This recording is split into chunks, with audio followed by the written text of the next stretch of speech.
is Motorsport Radio. Join the conversation and have your say on motorsport-radio.com. Motorsport Radio. The Superbike Show on Motorsport Radio. Hello and welcome. My name is Lester. This is the Superbike Show on Motorsport Radio. Back again on a Thursday with more live, really live, fantastic debates about everything that happened at Donington in the first round of BSB. We'll be talking about support series as well, including the British Talent Cup's first ever iteration, which happened as well. Plus, we'll be getting on and talking about quite a few superstars on the show, because we have the double race winner, BSB championship leader, on the show tonight. On the phone, Brad Ray will be here tonight talking to us and taking your questions as well. He'll be here. Plus, we've got Sam Clark on the show. Michael Laverty is on the show.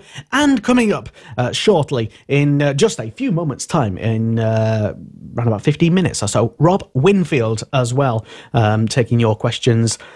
So get them into us. We are live. It's at M Sport Radio on Twitter, Motorsport Radio on the old Facebooks, and everywhere else that you regularly listen to us. So my name is Lester, and Kiko Giles is here with us once again to talk about everything that is on two wheels and that happens. And as you can see, I'm fresh from it looks like I've just literally just hurried over to the studio as my hair is a mess. Because you have. It usually is, so I don't care, to be honest. But hello, good evening, Kiko. Good evening. Can you hear me? Am I loud and clear? For once, yeah. For now. Oh, until you break something, yeah. Yeah, until I break something. Hello and welcome, everyone. Lots to get through tonight. 10 past 8 even. Rob Winfield is coming on, so 7 minutes until Rob is on the line here. 7 minutes, let's count. 7 minutes, let's count him down. I think we just jinxed ourselves because, as soon as we say exactly when they're going to be a delay now. Yeah. We know there'll be a delay, but loads to come on. So we've said Rob Winfield, Sam Clark on not long after that, then it's Bradley Ray, and then it's Michael Laverty. So lots to get through, lots to talk about. Donington Park as well. You've got Argentina to preview from the Termas Rio Hondo circuit. Absolutely, I can't say it now, but there is a lot to get through. So where to start? I mean, Donington Park, that was phenomenal this weekend. Yeah, it certainly was. And it was a rain-affected meeting, as you probably know, if you didn't know, because you were elsewhere at other rain-affected meetings like I was. Yeah, it was sensational. We will get into the actual details of BSB throughout the show. We'll keep referring back to it and responding to your comments and questions and such like. But yeah, first ever win. And not only the first ever win, but a double win for Brad Ray in BSB. Amazing. It was actually, I mean, that first race, I watched it with the FS3 Kawasaki guys, and that was because I watched qualifying with them. So I didn't really know what to expect. No one did. The first race of the year is always weird anyway. You can't really read too much into it. But that was something else. And Brad Ray, 7th to 3rd by turn 1. He got the inside of, I think it was O'Halloran or Linford. He's one of the Hondas that got down the inside of, charging through Hollywood. And from then on in, he got past Haslam. He got a brilliant move past James Ellison, and Brad started pulling away.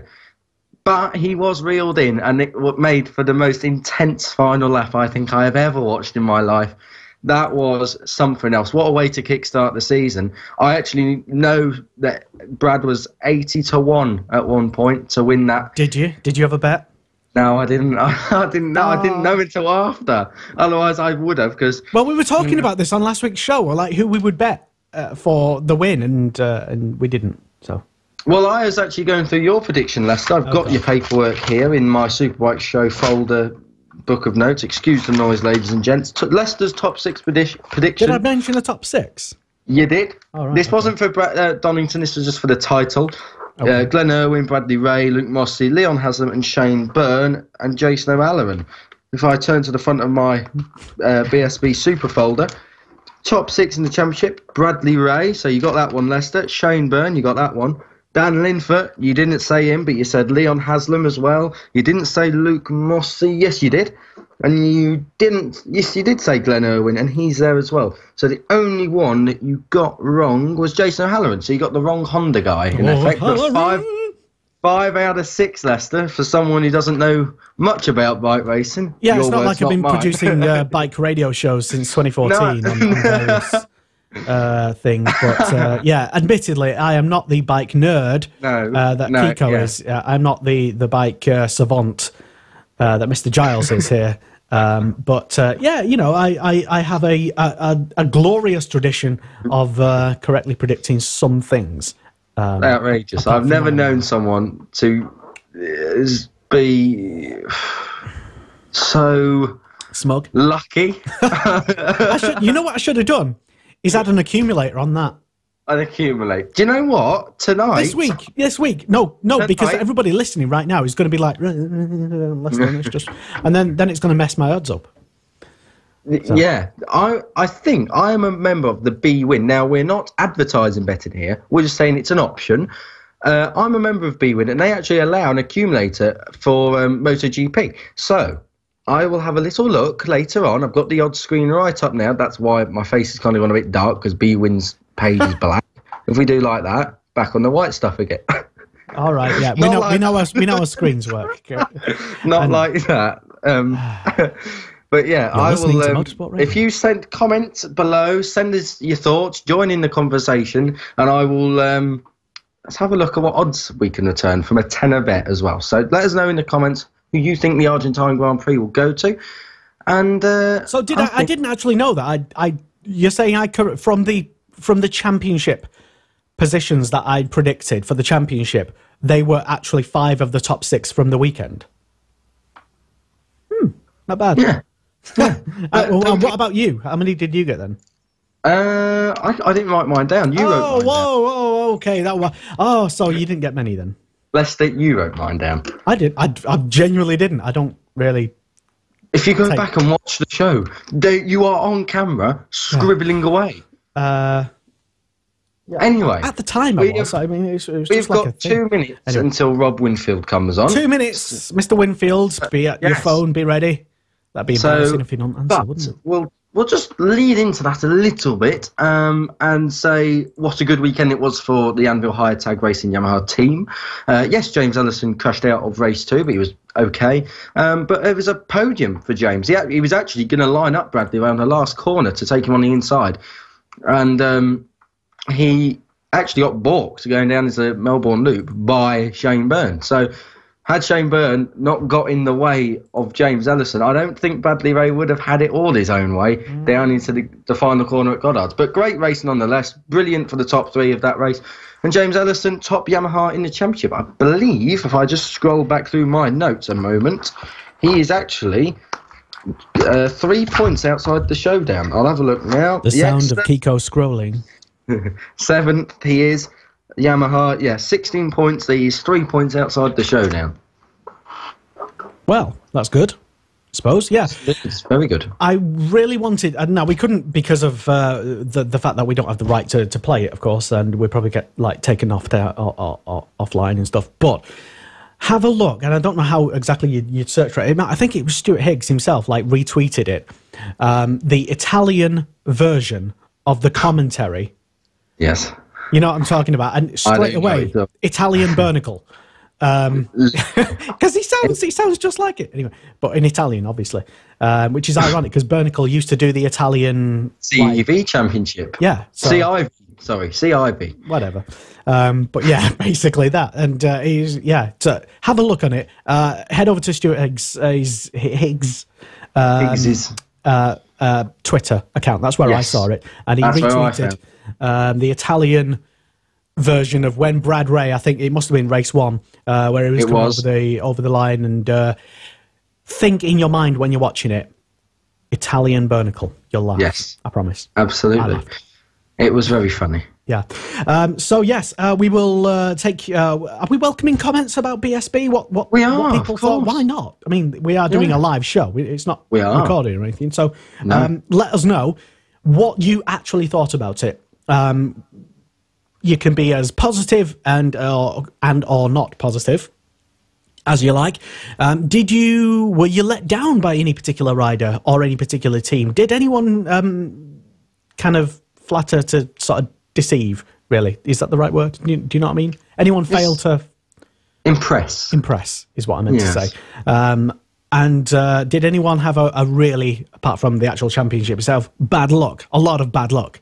I think, we'll talk about that later. And we want to know your thoughts. Get them to us. Add them to the comments section below, wherever you're listening to this, or you can tweet us directly at M-Sport Radio, where we're also streaming online as well. We stream it on Twitter. Not many people know that. Yes, I'm about to retweet it as we speak, as you try and connect to Rob Winfield. Indeed, yes. So Kiko does that, and we'll hopefully Kiko's not jinxed us. We will try. I don't know. Just ask Cool Fab Racing's Ollie Walker. Yeah, that's it. We're going to have Leicester Forbes bingo next week. Well, it's ringing anyway, so that's a good start. That's good. Right, so as we wait for Rob Winfield to hopefully answer the phone, I believe he's on the line now. Hello, good evening, Rob. How are we doing? Fantastic, great to have you back on the Superbike show on Motorsport Radio. You're live right now, so welcome. Yeah, great. Nice to be here again. And so we were just sort of like getting ready and sort of picking the bones out of the weekend with Kiko, who no doubt has a load more questions for you, Rob. Of course. Let's go then, Rob. Thanks for coming on. Cool. We was meant to have you on last week, actually, so we're a bit delayed, I suppose. Yeah. But no, we are. Yeah, it all went wrong, did it, last week? It did. We had a technical malfunction, nothing to do with us, of course. But Rob, 2018. Sunday got off to a good start, 3rd place. Yeah, it was all right again. Yeah, I mean, we kicked off where we left 2017, really, and proved that it's the team effort, and it got us there, really. How much difference has Chris Walker made to the team? Because obviously some people may or may not know that he is a rider mentor in that team this year. How much difference has he had? Yeah, he's kind of mentoring Sean, just bringing him on developing him a bit more. And they've gelled. He's been doing some testing with us and giving his input into the bike as well. And he's good, yeah. He's a good lad, Chris. He's got some good experience, hasn't he? Yeah, absolutely has. I mean, he's been around so many paddocks and championships and British Superbikes, runner-up 4 times on the bounce, so he's no mug. And, I'll ask you now, while we're on the subject of old but gold Stalker Walker, is he coming out for a ride this year? Everyone wants to know that answer. Are we going to see him Are we going to see him on your bikes in a race this year? You never know. You never know. You'll have to wait and see. That's not a yes or no, but that'll do for us. Keep us waiting. But going into 2018, Rob, do you feel more confident than years gone by? Because obviously 3 points off the championship win, that's not bad, is it? It's not bad for a private team, is it? With no help off anybody other than the sponsors that are all on the trucks and on the bikes and keep sticking with us. It is good, yeah. I mean, we, like I say, going into 18 is really good with what we achieved. And just to miss it by 3 points was a big thing, wasn't it? It was, and considering that, like you say, you are really privateer. There was no help from Yamaha at all, and you finished last season as top Yamaha, and you are still top Yamaha. So you can't be doing many things bad. No. We get more help off eBay than Yamaha. I'll let you say that, not me. But is there any pressure to live up to what you achieved last year? Or do you just come in and think, we can do it now, so let's do it again? Well, we got the same structure as we had last year with the same crew and everything, and we had that the same in 16, really. It's just that, obviously, last year we had a rider on it that could ride the bike, and this year we've got one the same. And James is a nice guy. He's a good guy to work with. Everything he's asked for this year we've done. We've changed the bike completely to what Josh had last year. We built James a complete new bike and everything, and he loves it. How is James to work with? Sorry, just to come in there. How is James to work with? Because obviously, I'd imagine that James is a complete contrast to Josh Brooks, who in turn is probably a complete contrast to Sean and James Raspoli from years gone by. So, what's James's style? Yeah, I mean, they're all different, aren't they? Each rider's got their own style and their own way of dealing with things, and James is just a real nice guy. He gets on with it. He knows what he wants. He's been around a while, hasn't he, now, and he's been in different championships and everything, and he knows what he wants from a bike and from a team. So it's working well. Yeah, you're loving it. How would you sum up the Donington Park weekend overall, from a team's point of view, from a rider's point of view, from an organised point of view? Because that was a very, very difficult weekend, but somehow the genius of the organisation meant that we got 2 Superbike races and everyone went home reasonably happy. Exactly. I think the organisers were Stuart and everybody. I think it was a good call what he made to pull the race forward to Sunday. Due to the weather coming in, at least we'd have got one race in, wouldn't we? If we didn't get the second one in. And I know that obviously the weather was due to leave us, and it was starting to pick up late in the afternoon, which meant we could run race 2. So, it was a cold race, it was a damp race, but all in all, it was pretty good, wasn't it? It was indeed. Does that throw it like an extra dynamic within the team to set up for one race and then the next day it's completely different? How does a team manage that scenario? Well, it wasn't too bad for us, to be honest. We were steady away. We were testing tyre life and what we could go with, and obviously suspension set up for the different conditions and everything. And we was pretty ready to go. We know we got a good pace at the front to go with. And I mean, when we set off in race 1 and we was leading it, James was he could have gone quicker. But he just wanted to wait and let somebody pass him and go with that pace that was there and just steady away, really. And of course you've seen it. He let Bradley go and they gapped James a bit, and then James reeled him back in again. But also he pulled Shaky along with him, and he'd planned to do it at the Melbourne Loop on the last lap, which he was close enough, and he was going to run wide and then cut in and. Lo and behold, Shaky was there, wanted to stop him, so we couldn't get the drive out and up the hill, so we ended up 3rd, but at least we had a podium, didn't we? Exactly, it would have been a lot worse, and James didn't throw it at the scenery like a lot of riders did, you know. It was very difficult weekend, and, you know, some riders, Christian Eden, for example, really gave their team a lot of work. Yeah, for sure. A lot of teams was having that over the weekend, and we were just, like I say, we just steady and kept building on it and putting some quick times in. Then everybody would go a bit quicker, and then we'd just be watching what was happening really, and how everybody was pushing to do that in the conditions that was there. So we just kind of sat back and did what we got to do, and we knew that in the race, when it come to the race, we'd have the pace to go there. Looking ahead to Brands Hatch, what areas of the bike or of the team do you need to work on just to make sure that you are up there every single weekend?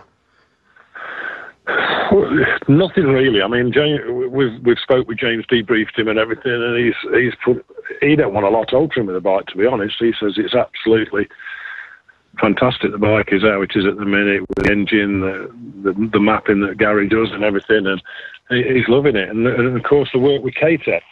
Yes. I mean, he was a guy that wanted Olin's for this year, and we stuck with K-Tech. He tested the K-Tech, and he loved them. He couldn't believe how good they was. So, yeah, I mean, the forks, we never touched the forks all weekend, to be honest. But we stayed with what we got, and that was it. That's what we raced with, and he was happy with that. How much difference does different suspension brands make? Because we always hear about the likes of K-Tech and Öhlins and Bitubo and etc. Yeah. But what difference does it make? Is it a confidence thing with a rider or with a team? Or it is, yeah. Each team and rider have got the preference, and everybody sometimes have got the blinkers on, haven't they, with this cold stuff, and they don't see the full aspect of all the other stuff. I mean, we've stuck with K-Tech. Josh was on it last year. Josh wanted to go Öhlins this year, which he's got now, but it didn't help him as much as the K-Tech helped us, did it? Exactly, no. If you stay at the top of, if you stay top Yamaha team, do you think that Yamaha will approach you and will say, listen, let's be our factory team, or have some more support from us? Do you think that will ever happen? I don't know, mate, to be honest. We approached them last year, at the end of the year, to try and get some more help off them, but what they was offering was just not worth it. And so we just stayed as we are. And we don't get no help off them at all, or any other manufacturer, so... It's obviously a winning formula. We saw that last year. Final question, as far as this part of the interview goes, can it be a winning formula that gets you a title in 2018? Are you in the hunt for the British Superbike Championship? Yeah, James wants it, we want it, but whether it'll happen, you don't know. Anything can happen, and it normally does in racing, don't it? So it'll all come down to the last race on the Sunday at Brands Hatch at the end of the year, so we'll just have to wait and see, won't we? It's a fair way off yet. Yeah, there's a long way to go. I think 24 races still to go, so anything can happen between now and then. Plenty of time for sure. There is. Right, before you go, Rob, we've introduced this new thing here at Motorsport Radio on the Superbike Show. It's called the League of Knowledge, and that means every guest that comes on has a bit of a quiz with us, and I've prepared you some questions. So the top score at the moment is Gregory Haynes from Eurosport. He's got 7 out of 14, and the only other person we've had on is Ben Curry, and he got 5 out of 14. So 7 to beat for you if you want to be top. Okay? We'll say. Go on then, far away. Right. The fifth question, by the way, or the last question of yours, is a timed question, but we'll come to that when we get to it. Okay. First question then. For 1 point, it's all out of 14 marks in total. First question for 1 point. Who scored your team's first British Superbike podium? Richard Cooper. That is the correct answer. Well done. How many podiums have you achieved in British Superbike? So for 1 mark again. Including with Richard Cooper.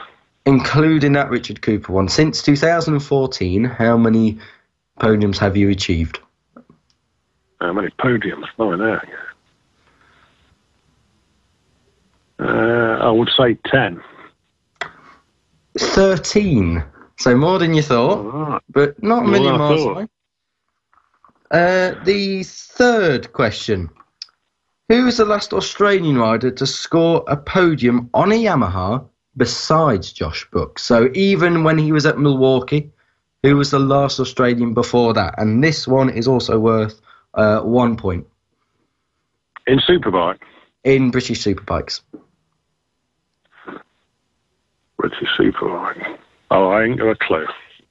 Take a wild guess.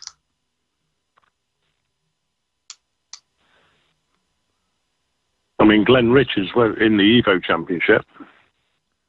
Glenn Richards in the Evo Championship, but in the overall championship, Paul Young from many years ago. Yeah.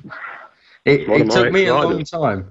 Yes, it took me a long time to find that statistic. 2003, and just for the record, race 1 at Knock Hill, but that wasn't part of the answer. I just wrote that down for reference. But was that on Phase 1 Yamaha?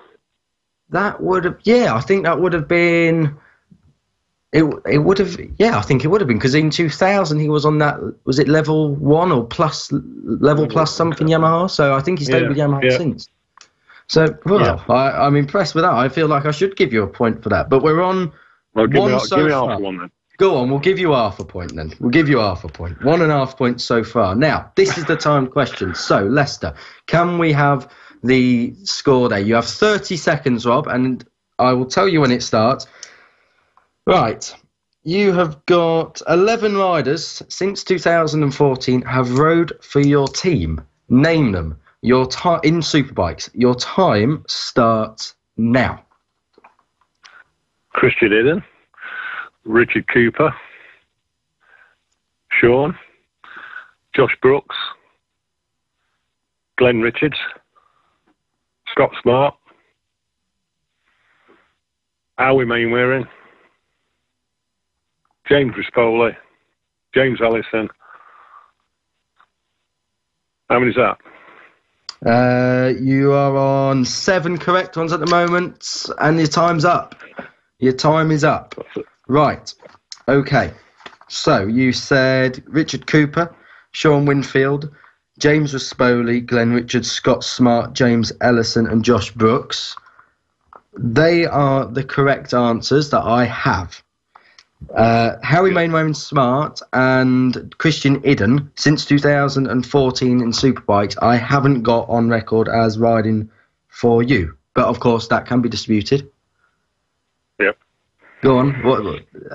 When did they ride for your team? Christian didn't in Superbike. He was in Super Sport. Okay. And how we was at the end of the year at Brands Hatch. In 14?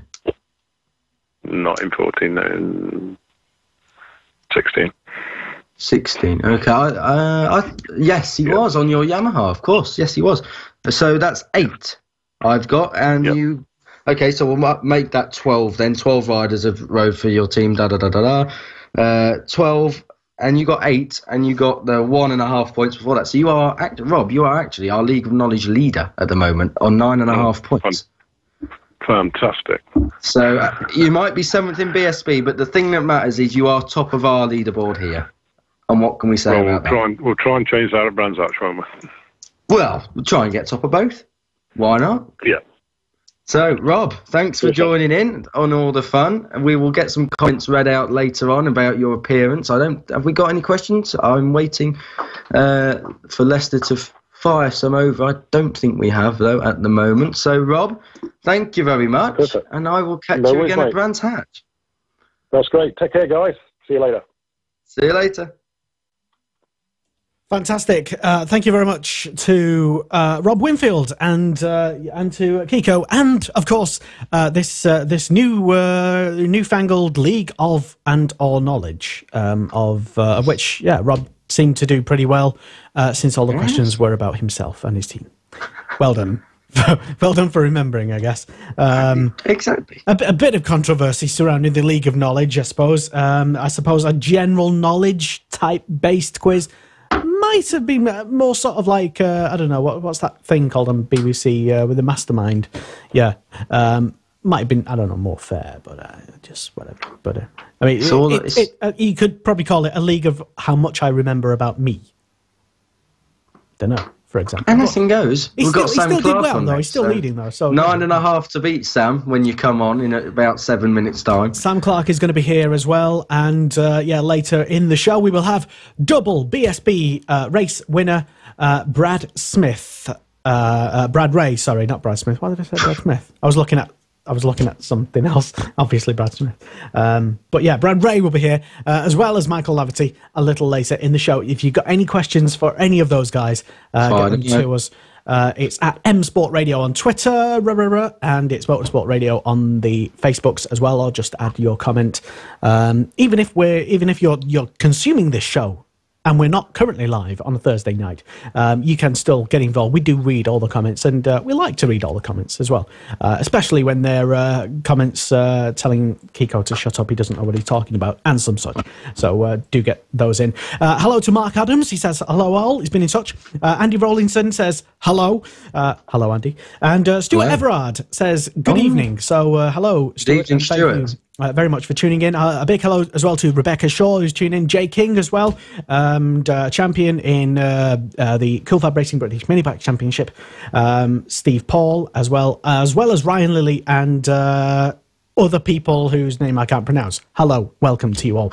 This is the Superbike Show on Motorsport Radio. My name is Lester. Kiko is here with us as well, and we will shortly, in a couple of moments' time, be speaking to Mr. Sam Clark. But I've just got to ask you before we get Sam on, Donington. Then back to BSB, Donington. Yes. Your initial first thoughts. You were there, and it was it actually the first BSB race since MSV took it over properly? Anyway. It was indeed. What were your thoughts? I mean, not much has changed in that nothing on the circuit side have changed. There's been a lot of the facilities have changed, and it's generally had a bit of a spring clean. There's a new restaurant there. Yes. But what are your impressions of it so far? Absolutely amazing. I thought it was actually quite nice. The last few years I've been at Donington Park, you've had to walk down the gravel road to get there, and it's a mile or so walk anyway. but it's been tarmacked, so that's obviously a good thing. But when you actually get to the track as well, you can see that there's been so much investment pumped forward by MSV. They've got a new restaurant there, lots more toilets, especially around the back end of Redgate, on the exit of Redgate towards Hollywood. There's new toilets around there. The food in the restaurant and the drinks in the restaurant are actually quite reasonably priced, as they are at most MSVR circuits. So is that the new restaurant that's just opened up? Garage 39, because there's 39, I think, because there's 38 garages until that bit, and I think that's the intended pun. Okay. But all in all, yeah, Donington Park revamp, thumbs up from me, bang on. Yeah, plus as well, I think this happened this was one of the very first things to happen as well, the second paddock, which is, how if you've been to Donington, the entire sort of paddock is separated by that, what was the sort of like hospitality places, now the restaurant, and the second paddock, the bigger paddock in the far side, was all kind of previously, I think, gravel or just like a mishmash of different stuff. That's all now literally brand new tarmac. Yep. So well done for that. That was a huge improvement, I thought, as well. Nice. It's always nice to have smooth tarmac, I suppose. It just needed that, though, I think. Donington's obviously going for MotoGP. It needs them kind of facilities. Obviously, it's not going to get the MotoGP this year or maybe even the next couple of years, but it's on the right path. So, yeah, great things to actually see as well. Like I say, been going to Donington now for the last few years, and it needed that, and I'm glad that MSV have got it, and I'm glad that it's being looked after for a change. It's really good. Sam Clowes is tuned in. Hello, good evening, Sam. And he's focused on you, Kiko. Of course he is. Would I ever make a mistake? No. Don't be silly. I'm presuming you don't already know, but Kiko commentated and said that Sam was his father's brother at a recent Cool meeting, and also called Sam Clowes clowns. But thank you for tuning in. Anyway, you've done well. If only just to see Kiko trip up so you can slag him off, maybe. Hey, go on. And hello to Jay King as well, who's excited perhaps about MotoGP being back at Donington in 2019. Well, it's a rumour. I don't know yet. We'll have to wait and see. They do have the contract, and I think they outsourced it back to Silverstone, don't they? Am I right in thinking that? Because it got a bit messy. I thought it was a 3-year deal at Silverstone until 2020. What's the Formula One situation going on at the moment? I don't even. It's similar to MotoGP. It's like it could up in the air. Yeah. Realistically, there's nowhere else to do it. Yes. There wasn't anyway until MSV bought Donington or signed the lease agreement thing with Donington. Absolutely. It's a very interesting scenario. I like the fact that World Superbike still goes to Donington. I'd rather have it at Brands, but because Donington is kind of the home of World Superbikes, it was the first ever meeting there. Nice bit of history. Yeah, I like Donington Park. It's a great track. It is. It's very, very fast. Very, very challenging, but, as far as spectating goes, a solid 7 or 8 out of 10. Indeed. Let us know your thoughts once again, because we are live, and we are welcoming your comments. It's not all about what Kiko thinks here on the show. It really isn't. I have the power to turn him down. Do let us know what you think. Add your comments to the comments section of wherever you're listening to this. And a quick reminder as well that in the coming weeks or so, we will have more and more content on our 24/7 radio audio stream on our website, motorsport.radio. Yes, we're actually doing proper kind of type of radio sort of stuff. Amazing. I heard you was doing a chat show. Yes, we will get to that in a moment. But just before we get to Sam Clark, just one final hello to Rebecca Shaw, and we will get to your question in a moment because it's a good question. For now, I guess we'll call Sam Clark, I think. Should we do that? I think that would be a great idea. Good. I hope you've got your questions ready for Sam. Of course I have. Good, right. And also, if you're listening live and you have any questions for Sam Clark and you'd like to ask him something, then you can also ask him something. Just leave your comments in the comment section below, or it's at M Sport Radio. And we will ask Sam Clark, who should join us on the line right now. Hello. Hello. Sam, Hello there. Welcome to Motorsport Radio. You are live. Hello, mate. How you going? Good. Thank you very much for coming on the air, taking a few minutes out of your evening. Well, You're more than well. Yeah, Kiko's got a whole load of questions for you. I have indeed. Sam, hello and welcome. Hope you've warmed up a bit from Donington Park. I know how cold that was. Yeah, mate. I'm good now. I'm good. You being an Australian, of course, you don't know what cold feels like. But no, good to have you on the show. Nowhere else to start. But with your background in racing, because a lot of people will think, oh, coming into the championship winning team at Morello Racing, who's Sam Clark? Here's your chance to tell us, who is Sam Clark? What have you done before? Are we talking inside racing? Yeah, inside racing. Please keep it clean. Not a problem. Well, yeah, my name's Sam Clark, obviously. Been always into bikes. Kind of, my dad kind of, ever since I was born, my dad raced, and that's where it all started. And then got myself a little motocross bike when I was 5 years old, and from there I went into BMX and did BMX for a good 6 years. Was quite successful in BMX, had a really good career in that. Had 2 5-wheeled plates and a 3-wheeled plate, and I just got to the age of 9 and I kind of wanted to try something different, so I went into motocross. Started motocross when I was 10. Did national championships and had a good time in motocross. And then in Australia, I couldn't start road racing until I was 13, which was always my dream to race road racing. And at the age of 13, I started on a junior 150, and from there it's kicked off. My dad, from a young age, my dad's always had me on a bike, and now I'm in England, 2018, racing in BSB. It's a long way to come, both talking kind of your racing career and from Australia. I mean, am I right in thinking you have a sponsor, and correct me if I'm wrong, you've got a sponsor, your main sponsor, travels to every round from Australia for the race weekend and then goes back? Yeah, just about. I think he would come to every round if I think he'd come to every round if I didn't stop him. Now he's massively into the sport. Family friends, good friends with my dad and my family.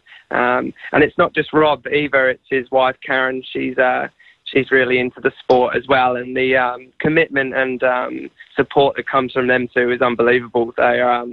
It's some people can't believe the commitment that comes from them, and even I can't to this day. They massively are into the sport, and yeah, he loved it. He loves the sport, and he's for the last he's been sponsoring me for a while now, but he's pushed me from the ASBK Supersport. Had a good year. He ran his own team, Bannon's Racing WA, and then we moved over to BSB, and he's kept pushing me, and he's been a great sponsor. Some people, it's amazing what he does. He helps a lot of people out. Unbelievable. I mean, I can't even imagine doing that for 12 rounds a year or 10 rounds a year, and then just, that's a long journey. That's like 10,000 miles. It's got to be more. It's got to be about that. But then again, you're all from Perth, aren't you? Yeah. That's not far away. That's the correct side of Australia for me. I mean, Brisbane and all that is way too far. But talking of distance, does it get hard racing this far away from home? Because this isn't like you're not. It's not like you're Spanish and you're a couple of hours flight away. Like, you are the other side of the world. It definitely does get tough at times when stuff doesn't go my way, or and especially being in this championship. I could have stayed at home in ASBK and kept racing there, but this was the next step in my career and the next path with where I needed to be. And where Bannon's WA has pushed me in my career to come, race this massive championship. And of course, it was never going to be easy. And sometimes it gets really tough, especially when it's -1 degrees and you're getting photos from friends at home and family with the nice sun. And it does get tough. But at the end of the day, this is what I've dreamed of. And there is a lot of people at home that, especially Rob and Karen with Bannums, they sacrifice a lot for me to be over here. So for me to go to the gym, and when I am feeling down, I just remember, that this hopefully will be all worth it in the long run. Absolutely. Talking of the long run, are there any... I mean, obviously, every racer's plans are to go on to some sort of World Series, whether it be World Superbikes, MotoGP and the Grand Prix paddock, but is there any desire to go road racing? Because we see it quite a lot. Some riders come over to Britain, do a couple of years, and then they go on to do the road racing. Is that an option? Not a chance, mate. Not a chance. I can't believe the road racing is unbelievable, and I really enjoy watching it, but I think I like my life a little bit too much to do that. Yeah. The roads are unbelievable, but I haven't been to watch it yet, so it's definitely on the bucket list to go watch it. What is it in particular that's putting you off? Is it just literally the risk of there are no gravel traps if you make a mistake or run-offs? Yeah, I think that might be it, mate.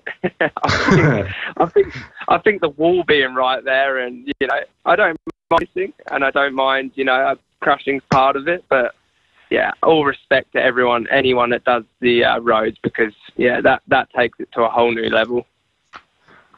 What do you expect to achieve in 2018? Obviously, you want to be running up the front, but it's not always going to be that simple. So what is your goals for 2018? Where if you was to put yourself at Brands Hatch GP right now, round 12, where would you be happy to be finishing this season with? Your first season on the Morello Kawasaki, of course. Well, I definitely, it's last year was always going to be a learning year. That's why, it was always going to be a learning year. And then obviously I jumped to 1,000 with 4 rounds to go. And I was lucky enough that Steve took me on this year with Morello Racing. And so far I've really enjoyed myself. It's, it's a very nice family-orientated team. They've taken me in well. But I consider myself as I definitely want to be, top 5. So I know I've got it in me. We had a little bit of a bogey round this week, last weekend at Donington Park. There's just a few creases that need to be ironed out. But, I believe that myself and the team, we can be there. That's why Steve's taken me on. I've got no pressure this year.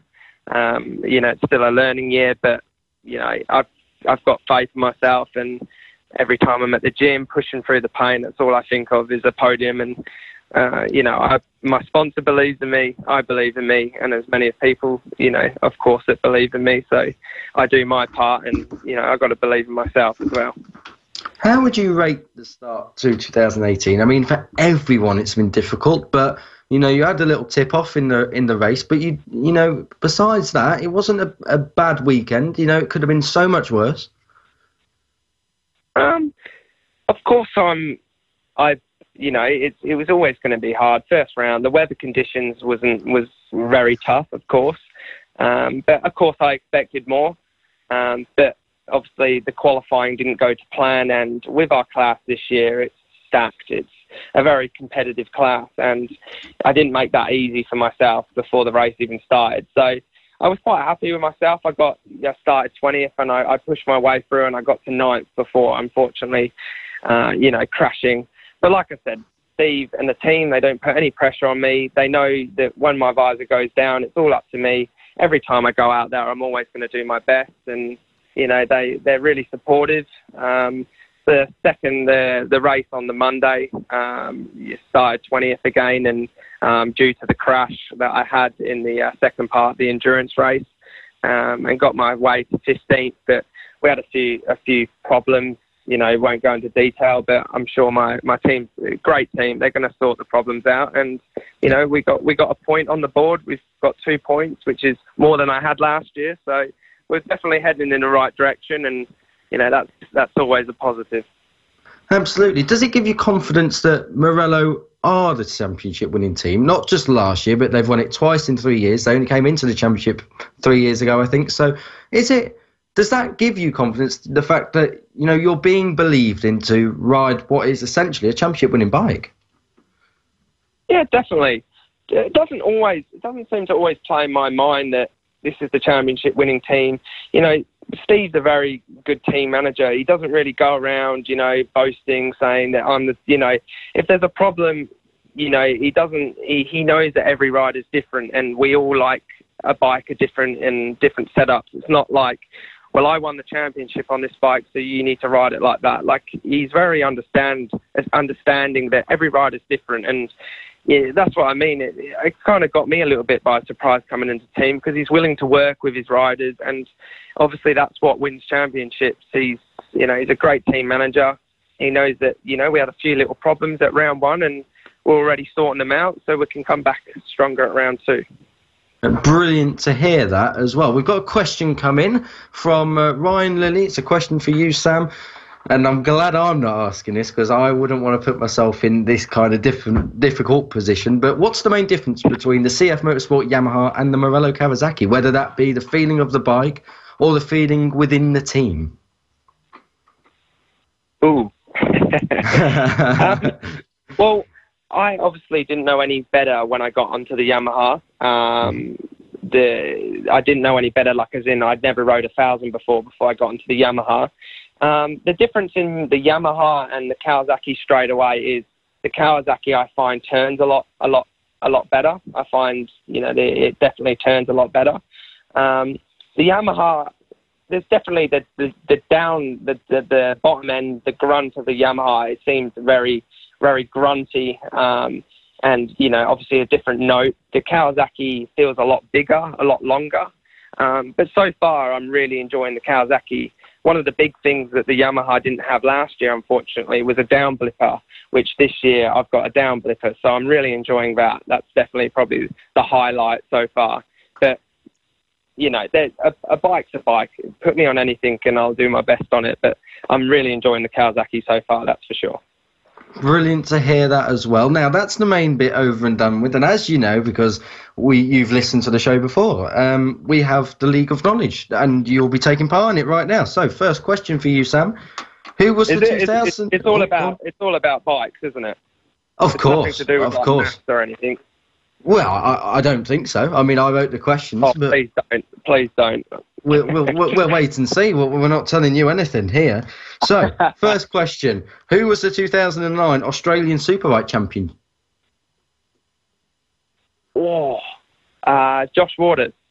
Correct. I'm impressed with that. Right, okay. So, who was the last Australian to win a national Superstock 1000 race on a Kawasaki? Sorry, can you repeat that? I can. I was just really excited about getting the first question right. Who was the last Australian rider to win a national Superstock 1000 race on a Kawasaki? When you say national, are you talking about British. Australian national? British. Yes. So the last Australian who won a BSB national stock 1000 and on a Kawasaki. Yes. Australian. Oh my God. Australian. Who? Stock 1000. Kawasaki. Take a wild guess if you don't know. Oh, mate. I'm gonna go with.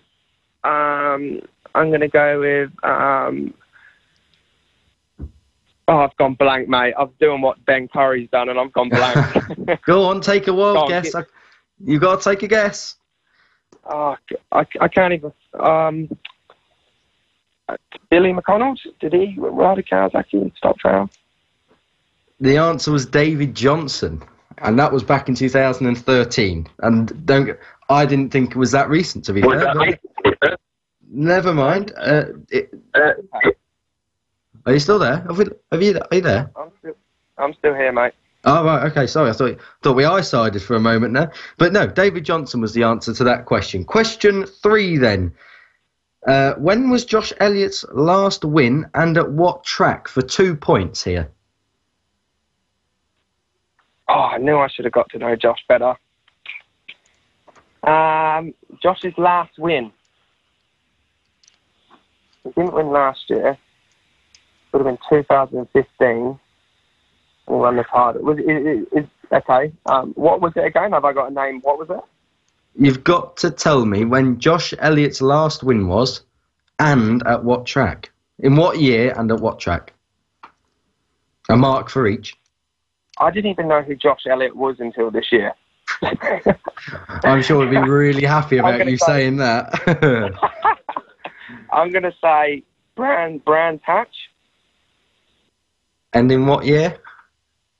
2015. 15? Oh, sorry, wait a minute. Let me think of this. Are you sure? Wait, let me think. I've got this. 2018, it's 2017. Last year was Buckham. 2000 oh my God, I'm freezing. 2018, 17, 16 was Mackenzie, 16, 15, 2015. Right, the correct answer was 2016 at Alton Park. So we're still on 1 point. Hi out, mate. You're hanging me there. We have 2 more questions to go. Now, we've got to be quick here because Bradley Ray will be waiting on the line very, very soon. So the penultimate question, the last Australian rider to win a Moto2 race. Last Australian rider to win a Moto2 race is that MotoGP? Yeah? Yes, MotoGP in the MotoGP paddock. Who's that? West didn't win one, I don't think. Moto2. Miller didn't do Moto2. Oh mate, I don't know. Ant West, I don't think he's won one. Are you staying with Ant West? Ant West, yeah. Correct. Assen, 2014. 11 years after his first 250cc win at the same track. So, last question. I was hanging you there, just making you think that I didn't know it. Yeah, of course you was, yeah. Last question then. Lester, let's have that 30-second timer. Right, League of Knowledge, Sam Clark, you are on 2 points at the moment. Since 1990, 8 riders from Australia have won a MotoGP race. Who are they? Your 30 seconds start now. Oh, no.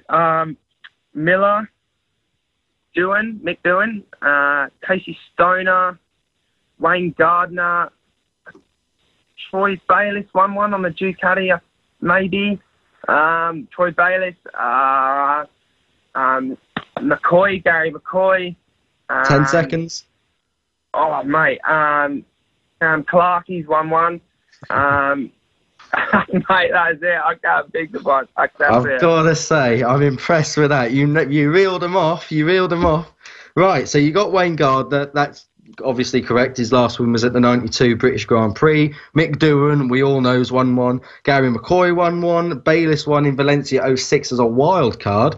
Stoner has obviously won one, and Jack Miller won one in 2016 at Assen. The only 2 you didn't get, Daryl Beattie.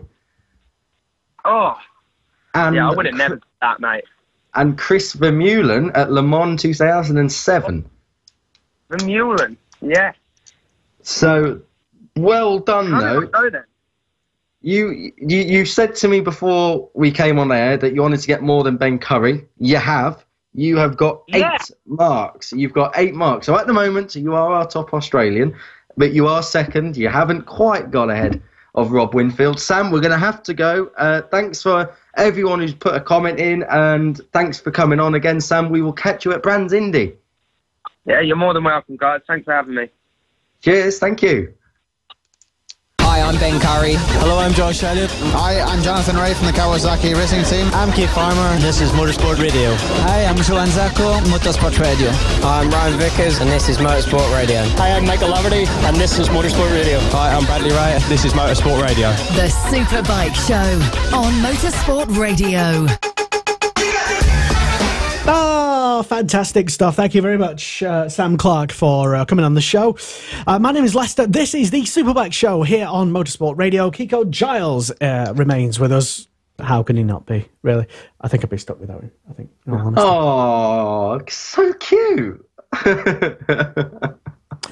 Anyway, we had, that was a nice little chat with Sam Clark, and thank you for people who are joining in on the debate and getting their questions and comments and such I'm just getting carried away reading some comments there on the Facebooks. But yeah, still loads of stuff, good stuff does come on the Superbike show. Including Brad, right? Yes, I know, I'm getting to that. We have very soon, I hope. Double BSB race winner Brad Ray on next, followed by Michael Laverty, and then we'll try, if there's time, we'll dive into a MotoGP debate regarding the Termas de Rio Honda. Termas de Rio Honda. Yeah, and we'll explain what that's about. Do you want to explain actually now what that is about? What I suppose tonight's big debate is all about? Yeah, but I forgot. Okay. I think it's about seats filling up in MotoGP, but I can't remember. So, well, doesn't matter. According to notes that I wrote, anyway. Yes. We'll get Bradley Ray on in just a second. But yeah, we will get to a big debate, and also as well.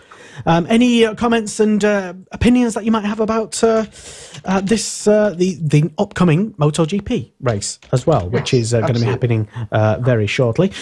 So it's almost time for the guy who valiantly won 2 races, who might sometimes go by the name of...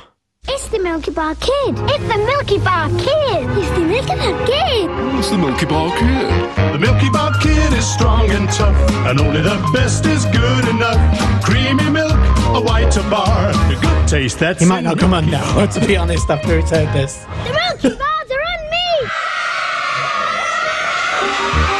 Milky Bar so creamy white. Let's say Milky Bar. You never forget the great taste of Milky Bar. Oh, we will never forget the amazing I can't first believe you just did that. double podium. That was his nickname, by the way. Mr. Brad Ray. Let's pretend that never happened. And he's just incredible. We've taught this guy up so much, and from his first podium last year, if you remember, at Alton Park, and this, I think, was always just a matter of time coming. He's on the line right now, joining us live from where I don't even know. Brad Ray, double BSB race winner. Hello and welcome. Morning, Adrian. Not bad. Yes, thank you very much. You're live on Motorsport Radio right now. Please do not swear. Not for another 2 minutes. Exactly. Yeah. So, fantastic. Congratulations. And Kiko's going to interrogate you all about it. No problem. Bradley, what a weekend that was. Obviously, I spoke to you numerous times over it, and I spoke to you yesterday. You told me it hadn't sunk in. Has it sunk in yet? Not fully, mate, to be fair. No, it's... It's one of them things that's going to take a while to sink in for me, for sure. Did you expect it to happen like that? I mean, difficult weather conditions, hard to really predict what was happening on track and whether the race would go ahead. But as a rider, you coped quite tough, quite well mentally, and double win. Yeah, obviously I wasn't expecting to go out there and do a double win. I wasn't expecting to win either, to be honest. And this...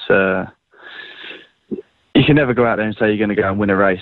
It's never like that. And I mean, we were making strong all weekend from the results in free practice and obviously in qualifying. But to go out there and say you're going to win a race is obviously a difficult thing to say. But it obviously shocked me and obviously shocked the team, I think, a little bit as well with the results we got over the weekend. But it just proves that we've got fairly good pace in all conditions, whether it's damp, wet, dry, and that's quite a confidence boost for the season.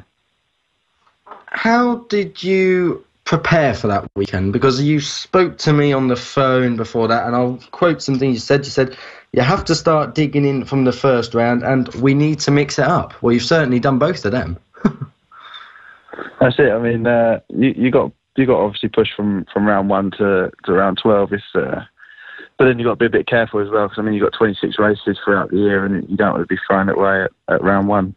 But, I mean, I felt comfortable in both races. Didn't feel like we was absolutely on the limit, which was another good thing for myself and the team. And, I mean, it was one of them where you push to where you feel comfortable, and obviously on the day it was obviously enough. Absolutely. Just one other thing. I mean, you're very popular anyway. We know that. I was talking to you at Thruxton last year, and, you know, there's so many people coming up to you, congratulating you or supporting you, autographs, selfies, you name it. That must have gone through the roof this weekend. Like the messages of support on Twitter, Facebook. You must have been just bombarded with congratulations, surely. Yeah. My phone was going off like mad on obviously the Sunday night after race one win. Then same again on the Monday after I'd done a double, and it's still sort of going down a little bit. But obviously the fans have been brilliant, and it's nice to see so much support for a young rider in the British Superbike class.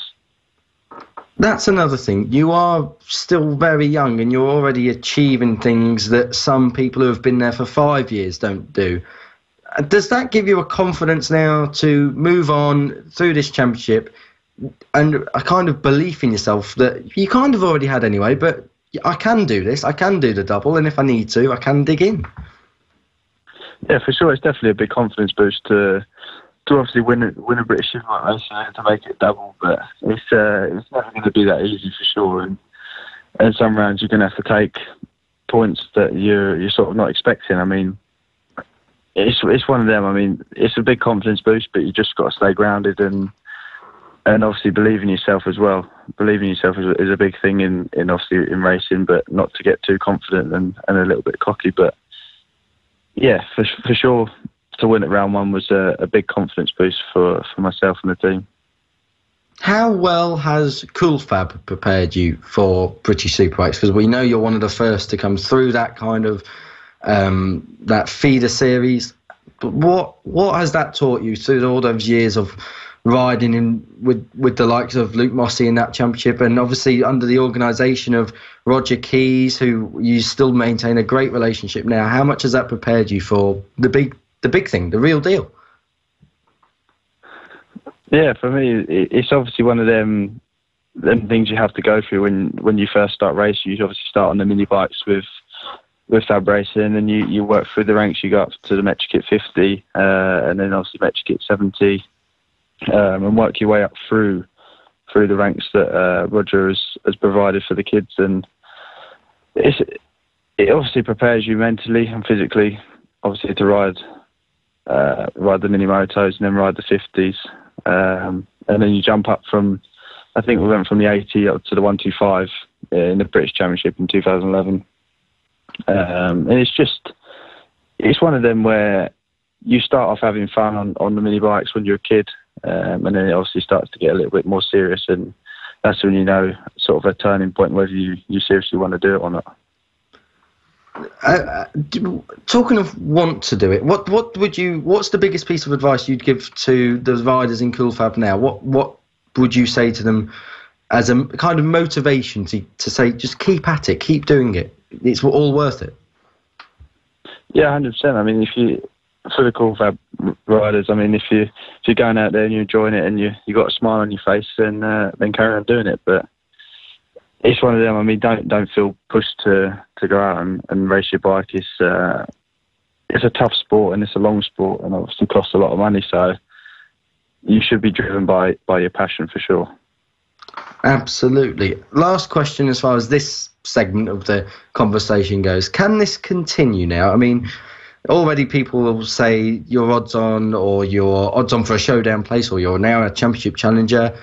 Can this continue? We won't go to Brands Indy. You was 12th and 8th there last year. It was your best. 8th was one of your best results. Your first top 10 in Superbikes. Can we expect more of the same as this season goes on? Yeah, I hope so. Yeah, I mean, obviously we're not going to go out every race and win it like Donington, but I'd like to see myself fighting for top 5, top 6 place throughout the year, and obviously be fighting for podiums as well, and see ourselves in a showdown at the end of the year. Do you also see yourself as maybe a candidate for maybe a wildcard appearance? I mean, World Superbike saw Jake Dixon and Leon Haslam go over there last year. Do you see yourself going to Donington Park for the World Series this year? No, definitely not this year. No, it's we're going to be concentrating on the British Superbike this year, and I mean, it's obviously difficult to do the World Championship.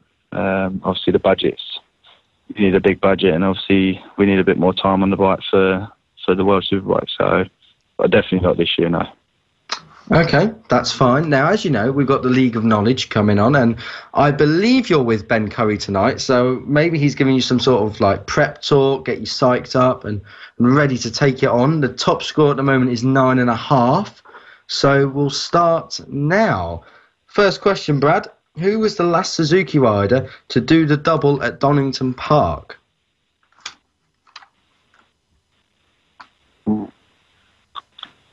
Tom Sykes.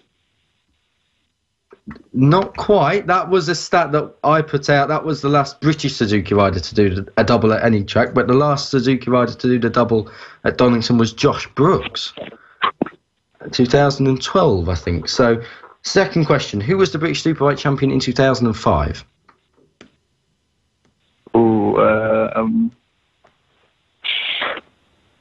Gregorio Levere.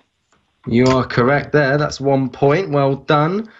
Which of the following riders has the most World Superbike victories? Eugene Laverty, Ruben Zaus, or Regis Laconi? Oh, Zaus. Laverty was the answer there. But you've got one. I think you've got one more question. It's 8 marks. I need the timer now, Lester. So if we can have that 30-second timer up in a moment. Where is it? There it is. So League of Knowledge, Brad Ray. You're on 1 mark at the moment. If you name all of the following 8 riders that I need, you can go second on our overall leaderboard. So Brad, 30 seconds starting in a moment. British riders who have won a British Superbike race and a World Superbike race since 2000. So your time starts now. 30 seconds. Neil Hodgson, Jonathan Ray, Tom Sykes,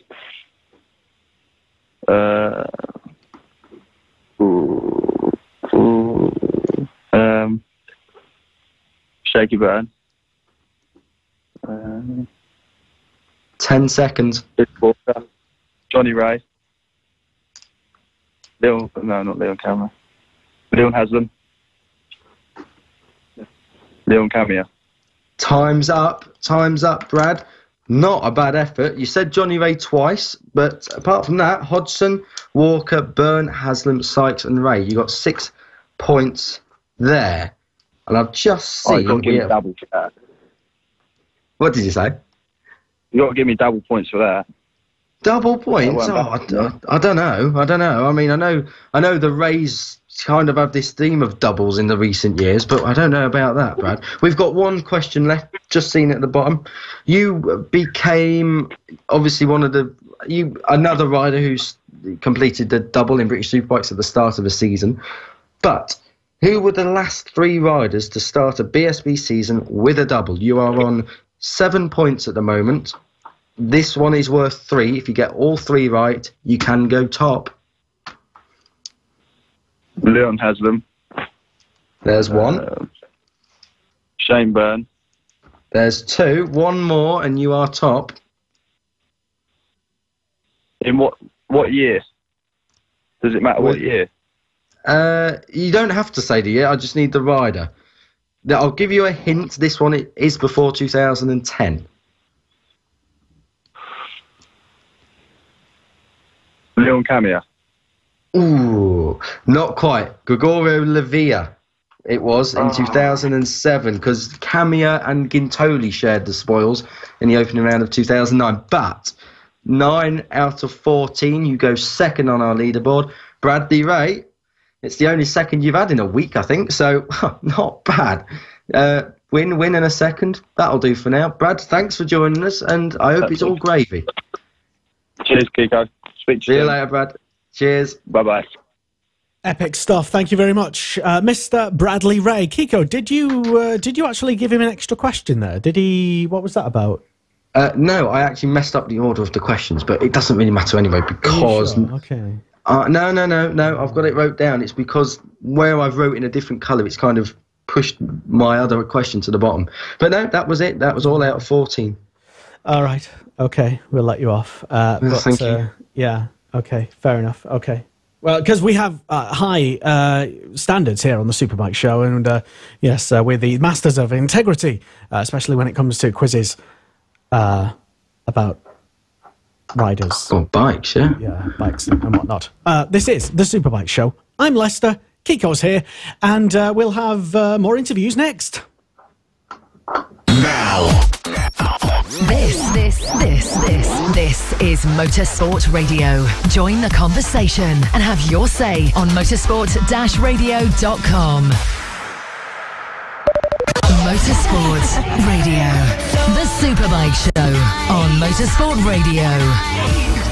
Yes, and we are here live, as usual, on a Thursday night at around 8 o'clock-ish. Kind of, normally 8 o'clock during the regular season, and we're here talking everything about bikes, yes, of course, and we're talking everything usually about BSB and MotoGP and anything else that sort of tickles our fancy, I suppose. So my name's Lester. Kiko Giles is here, who's sat up straight and poised to take another. Yes, thank you, Kiko. Stop slouching, thank you. Because I just noticed, during when you're asking these questions, you just disappearing down there. It's just yeah. Anyway, so this is visual radio, by the way. If you don't know what this is, we're not doing TV, and we're kind of doing radio as well. It's visual because you can see, or if you are seeing us, you can see it, but we're not calling it TV. That's the difference. I know you was wondering. I get asked a lot about that. So what's the difference between visual radio and TV? Well, we're not TV. We definitely don't have that TV budget. So anyway, thank you very much for everyone who's been in touch so far with us, asked questions, and we've still got, amazingly, another fantastic interview to come. Michael Laverty, well done on getting this. How did this come about then? I don't actually know. Oh, well. I just really don't. It just kind of suddenly we had a Michael Laverty. No, I spoke to him after the weekend was done. I was trying to get an interview for the editorial side of the motorsport.radio website, but I thought, no, I'll tell you what, we'll do that another time and we'll get him on the show. Is he around? Not yet. No, he's being summoned at the moment, and well, I believe. Let's see if he is actually on the line right now. Hello, good evening, Michael. Hello. Yes. How you doing?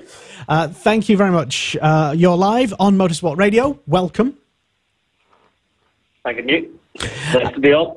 Yes, and Kiko has, he wasn't sure how exactly this came about. Maybe you can remind us. Was he kind of like mithering quite a lot to get you on the show? That sounds like the sort of thing he'd do. No, I bumped into him on and then Monday again at Donington, and he mentioned coming on, but I wasn't sure when exactly he meant, whether it was immediately this week or not. And to be honest, I had quite a busy day back in Ireland, just getting some stuff. I've literally just got back through the door maybe 3-4 minutes ago, so timing's worked out perfect. Well, Michael, it's great to have you on. I've got some questions obviously lined up for you that are quite serious, and the other ones that we'll come to them later. But back at Tyco BMW this year, does it feel like you've come home? Yeah, more or less. It's funny. I've rode for the TAS team. I think this is maybe my 7th year with them, or 6th. So yeah, I fit in quite easily with the team. I know all the guys really well. Team boss Phillips, what I would call a friend, as well as a team boss / team manager. So it's an easy fit for me. And it was quite a natural thing once we decided to do it. So it was like coming home. We spoke at the NEC, and the main thing was that Tyco were changing suspension. I gather that's gone through, and they're now on Öhlins. How much difference is that making? To be honest, the K-Tech products, there's absolutely nothing wrong with it. It was the fact that the factory in Germany used Öhlins, the World Superbike team used Öhlins. Most of the BMW support teams around the world used Öhlins, and there was just that kind of development path, and it was something that was always a question mark. So the change was more to bring the team in line with the rest of the factory BMW teams. And it's been good. I always got on really well with the K-Tech front end, but we did have some rear end issues, not totally down to the rear shock. There's a lot of things come into it: power delivery, rear linkage, even what tyre pressure you're running. But I did have a lot of at certain tracks. We did win it, like a bumpy track like Thruxton in 2016. But late in the season, I had some issues just with rear movement. So that was something I think that's improved last year. And then jumping on the bike now with Öhlins in it, it feels really good. So the rear side for me is a big step from when I last rode the bike, be it from the new linkage, the new swing arm, the new shock, the power delivery. I can't put my finger on exactly which one it is without testing them all back to back. But yeah, the package overall is improved to when I last rode it. Got to ask you, while we're on the racing side of things, 2017, a really difficult year. What happened? What was missing? What didn't get you to the showdown at McCann's Yamaha? One thing was just the electronics in the end. There was actually a little bit of a chatter issue that we didn't resolve until halfway through the season, and I've always struggled with a bike that chatters until I fix it. I'm not generally very fast, but I've had it on quite a few bikes, and so I kind of know how to fix it, and it took until July when the team done what I kind of wanted, and then we got it. We fixed that first of all, and then I expected to immediately challenge, and we were still lacking some pace, and then it became quite apparent later on that it was the electronic issues that I was struggling with, purely down to the fly-by-wire throttles on all the BSB bikes now, and just the electronics technician had a really smooth throttle map, and I just didn't get on with it. It felt to me like I was riding a computer, so I had no connection from throttle to aft to rear wing. And it didn't accelerate off the corners because it just wasn't giving me enough power. And for the very last round, we changed that up, and finally it was quite fast in the Yamaha. So it was nice to do it for one round, but frustrating that it took us 11 rounds to get there. So as you said, it was a disastrous season. I might as well have taken a year out. It just, other than one podium at Silverstone in the wet, I didn't have any proper real true podium challenges. The last race of the season was enjoyable because I was in the mix, but it was just a little bit too little too late. A lot of people, and you may have seen it or may not have seen it, but on social media, the keyboard warriors come out and say, Michael Laverty always delivers at the last race of the year, somehow bags quite a good ride. What would you say to this that's constantly or in recent years seem to just doubt the fact that you are a front runner? Because we've seen, 2017 I think was one of the first years for a while that you actually hadn't won a race. Yeah, it was, as you said, the first year I hadn't won a race, and to be honest, I've never actually, apart from the very last race of 2015, I did manage to win the last race of the season. But then 2016, I came out and won at the start of the year, won in the middle, and then struggled at the end of that season. So it's not a common trend. It did just happen that one time, and then I think people remembered that only been 2 years ago, and saying that I managed to rise to the occasion at the end of the season to keep myself in a job. But everyone's entitled to their opinion. We know that it would be a dull world if everyone thought the same thing. So I don't mind. I've got fairly thick skin. Obviously, some things you can read them, and they do knock you. You just can't. Your subconscious will always take it on board. No matter if you try and block it out. So you always hear it. That does affect you if you get enough negative stuff. But I've been around the game long enough that kind of thing doesn't bother me too much anymore. I'm quite confident in my own skin. I know what I can do. I know my strengths. I also know my weaknesses. I'm well aware of what I'm capable of when things are right. And it's just one of those. It's all part of the sport, unfortunately. Unfortunately, yeah. I'm glad you added that bit on. You are part of the Laverty clan. There was 3 of you. There's now 2 of you. But unfortunately, there's only 1 of you at the moment. How is Eugene? Because obviously he had that big crash at the Thai World Superbike round. Is he recovering well? Yeah, I spoke to him. He called me the morning after the Donington race, so Tuesday morning that was. And he's in good form. He's hoping to fly back next Monday back to Dublin and then transport him up to Belfast. His pelvis seems pretty good. He doesn't seem to complain about that at all. He had a little complications internally, and they've had surgery on that, and just hoping that everything gets back working. There's a lot of pipe work and stuff in around the pelvis area. So it's just a few. He said that's actually quite painful at the moment, but he's not mourning. He's looking forward to getting back on the bike. He was talking to me about getting ready for Imola. He set Donington as his target for late May, and I was trying to talk him out of targeting an MRI comeback. I said, just, it's a serious injury this time. Make sure you're properly fit before you come back. But I've seen some. His wife put up a little video clip. He's out on crutches there. I think it was 2 days ago. So he's out swinging about. He can't move his legs apart, but he can swing along and balance himself on crutches. So he's up and about, which is good. So I don't know how long it's going to be, but I could see him being back on the bike for Donington Park late May. It's unbelievable how. I mean, if I had got that kind of injury, I wouldn't want to move for a month. Not that I do a lot of moving anyway, but that's unbelievable to think that riders just come back and the first thing they want to do is get back on the bike. But talking of getting back on that bike, who would you like to see as his replacement for the few rounds he's going to be away for? Who do you think is going to be up to the task? It's a tough one. I've actually been asked that question, and I put one name forward who I thought would have been really good. It was a bit outside the box. Was Josh Hayes, because he's not racing this season in America, and he's older to come to Europe. And I know he's a great development rider, and I thought that's going to be an experienced head that will give you some feedback on the bike and stuff. But I believe Sean did speak to him, and he's contracted to Yamaha as an ambassador, so that was a no-go. I know the other riders they're considering and who they're talking to.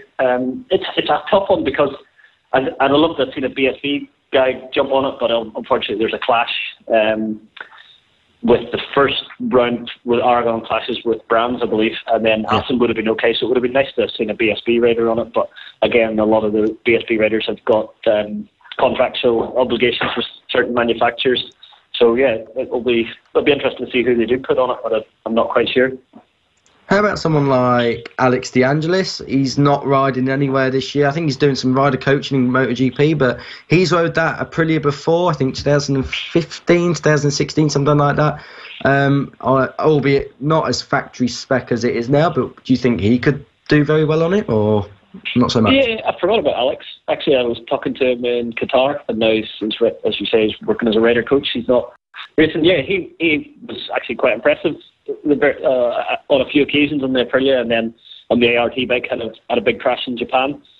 Yeah, I never thought of Alex, to be honest. I could see someone like Davide Giuliano being Italian, or I know they thought about Slovan Guintoli, but obviously he's contracted to Suzuki for the MotoGP test ride.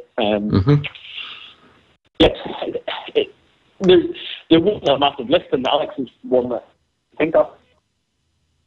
Well, we like to be a bit original here, I suppose. We like to throw a different name forward. Throw a curveball. Exactly, that's it. As we can see, I don't know if you can see, but for people watching on the Facebook live stream, on Twitter, they will see that you have got a BT Sport microphone in your hand. There's Valentino Rossi between you and the cameraman, and obviously on our caption we've got BT Sport presenter. How did that come around? It's funny. I've done a little bit of TV work with the Eurosport World Superbike team in the studio. I've done the BBC Northwest 200 coverage last year. I helped out as a pundit for that, and then I've been in the comedy box once or twice over the years with Keith and Jules. And then I guess my name was mentioned that I could possibly fit that role. So whenever I spoke to them, it was quite nice. I think in this season, the fact that it's a conflict because I'm still racing might have been a problem, but it actually worked out quite good that I can do both. So I can do race VSB and still be in as a pundit as a current rider, so keeping it fresh and giving a fresh outlook. So I was really tough when it came about, to be honest. And it worked out good. I really enjoyed the first round in Qatar. It's one of those things completely new for me, and was quite nervous going into it and didn't know how. You're only one comment away from making an idiot of yourself, and social media will be pretty quick to let you know. So I was nervous at the start, but then the presenters, the team that I work with, they were so good, gave me a lot of advice with the day one with Gavin Emmett and Neil Hodgson and Colin. They just give me so many pointers and let me relax into it a little bit. That by day 2 and day 3, I was starting to relax into the role and really enjoyed it. But then commentating on a race for the first time ever, that was completely different. I went into the Moto2 race. I've never done that before. Don't know how to use my voice, what syllables to accentuate, how get excited. So it was just a little bit new, and I wasn't sure how that was going to turn out. But it's all been pretty positive feedback on it so far. Like everything you do, you want to do it better. So I'm looking forward to going back in the ball and hopefully improving on the first show. Absolutely. I mean, it's not. I mean, I've started off with the full-time Cool Fab gig in 2018, and it is difficult. People just think you sit on the couch and talk about what you see on telly, but you have to have knowledge. Did that worry you when you came in? Because I mean, you've been in Grand Prix before, 2014, but you'd been away for a little while, and you've been in Superbikes. Did it worry you that you might not be quite up to speed, or not so much? No, that was one thing that I never worried about, because I know that's my strong point. That is my forte. I've been an anorak all my life, so I've got a little bit of knowledge from each era. I've got a decent technical knowledge. I was a MotoGP test rider in 2015. I've got a lot of contacts in the paddock, and I've always kept abreast of everything. Speaking to riders, speaking to technicians, I knew what was going on in the paddock, even with my brother Eugene being there just 2 seasons ago. Fresh with all that, the development there. I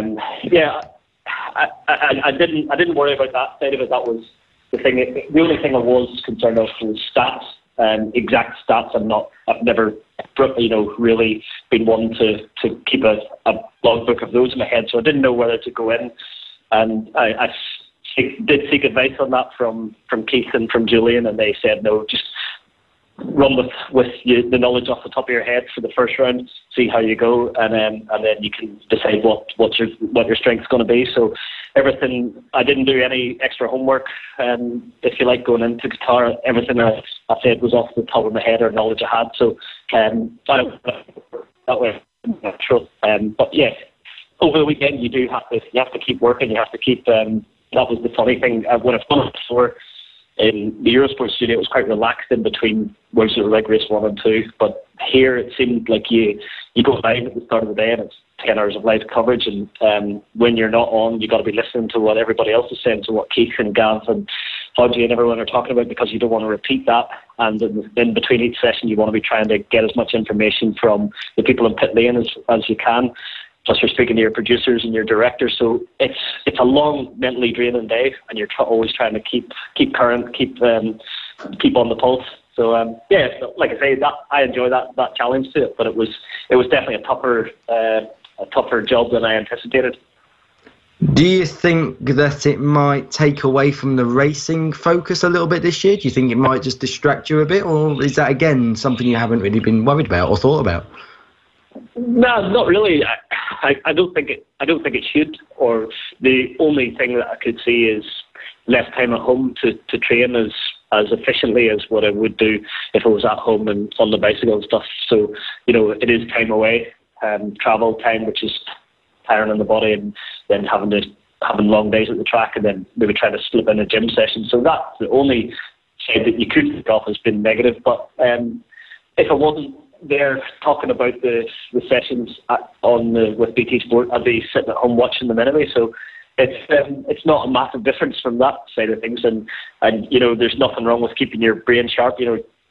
Testing yourself, keeping abreast of all the knowledge. So I think it's only a benefit, and then there's no real downside to it other than the travel, if you like. But for me, that's never been a problem. I've never sat at home and done that. I've always been on the road all my life. My wife doesn't see me too often, so it's quite normal. So yeah, I don't think it takes anything away from my focus to do as good a job as I can in BSB and World Endurance this year. How many MotoGP events will you be at? I think that's going to be what most people will want to know. We're scheduled for 7 at the moment. So okay. I've got the next event for me is Le Mans in May. Mm-hmm. So I've got a few rounds away from it. I predict you will not be at the Northwest then, because that's a clash, as far as I remember. Yeah, exactly. I wanted to do the Northwest again with BBC, and had spoke to Stephen Watson about it prior to the BT Sport job coming up. And so yeah, unfortunately I can't do both. I think I'll try and get over for the Tuesday practice for the Northwest, and then obviously Thursday where it's Netherton for the BSB test, and then I'll be going from there direct to Le Mans. So I won't be at the Northwest on the Saturday. You have a very busy week then that week.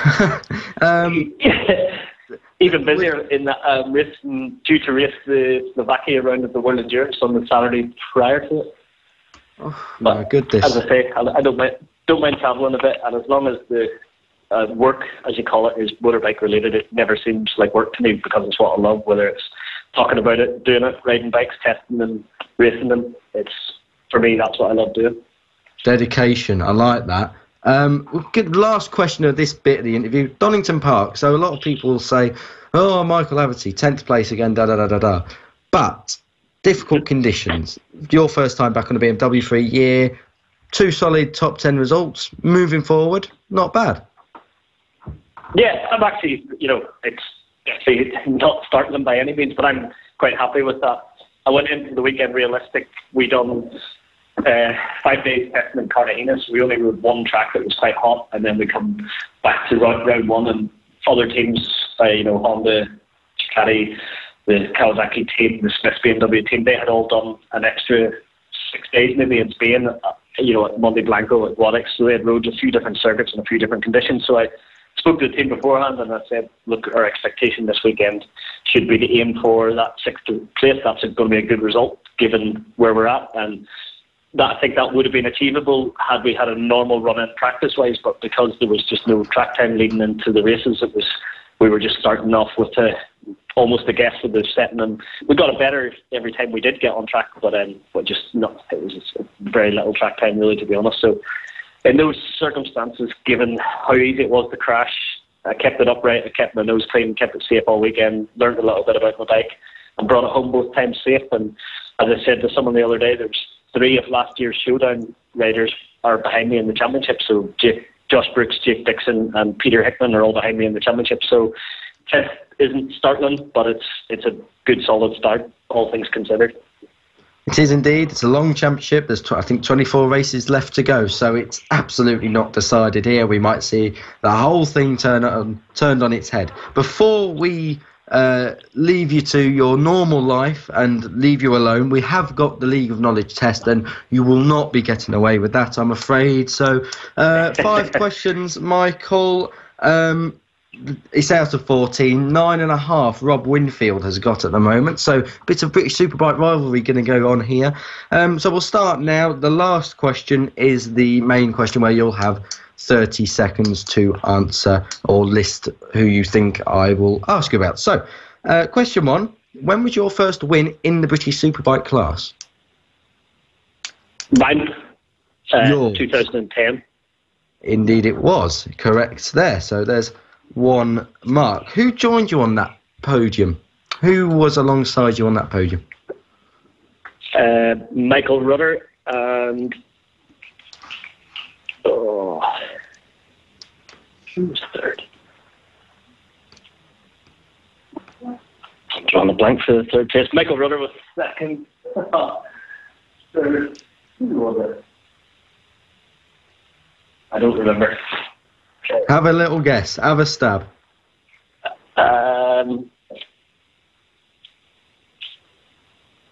James Ellison. Tommy Hill that day. Tommy Hill. Yeah. So, but we're not doing bad. 2 out of 3 ain't bad, as they say. So that's so far. Question 3. In 2010, what was the other circuit that you won at? Croft. Correct. Very quick as well. I'm glad I ain't doing points for how quick you react to these. That's 3 out of 4. Okay. So, 2014, the Malaysian Grand Prix, I believe, is your best Grand Prix result. You finished 12th. But who was first and second in that race? 2014 season. I think Marquez won in Malaysia that year. Okay, and who was second? Second, I'm guessing I'll go with Valentino Rossi.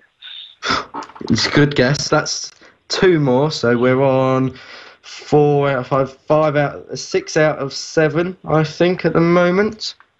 6 out of 7, and this is your big question, I think. Are we on 6? Yes, 5 out of 7 we're on, sorry. 5 out of 7 we're on here. I'll add them up properly at the end. But anyway, 30 seconds, Lester, if you can have that. Thank you very much. The League of Knowledge, then, Michael Laverty, your 30-second question is, besides you, who were the other winners in the 2010 British Superbike Championship? Your time starts now. Tommy Hill, James Ellison,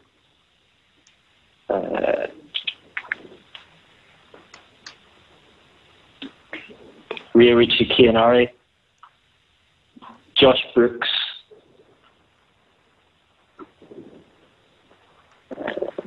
10 seconds.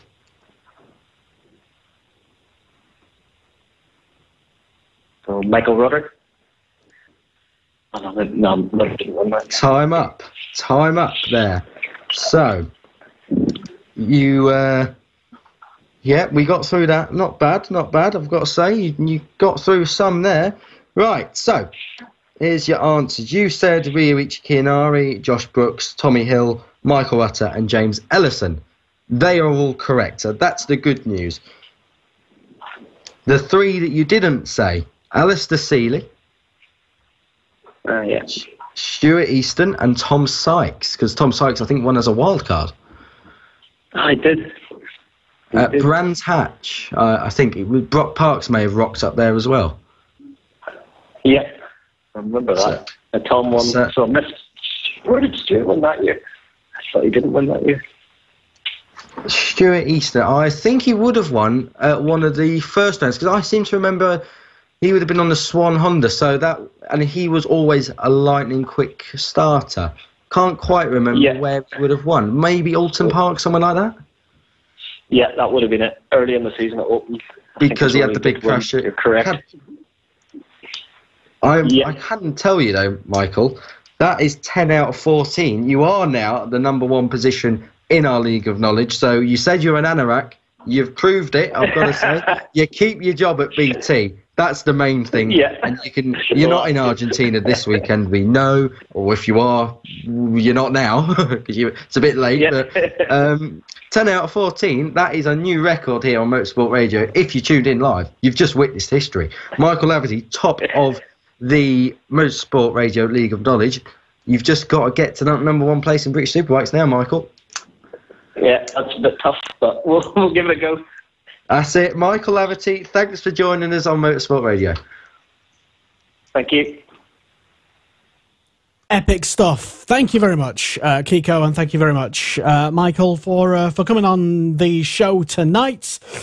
And new champion, apparently, provisional champion, new leader, anyway, in the League of Knowledge. And I want to know the exact sort of criteria. What are the rules and regulations of this? Are you allowed to confer with people? Are you allowed to ask friends and family behind? Are you allowed to do a quick Google search about yourself if you don't know? What is it? Am I thinking too seriously about it? Well, we obviously can't Google it. I don't think we allow enough time for anyone's connection to actually dial that in.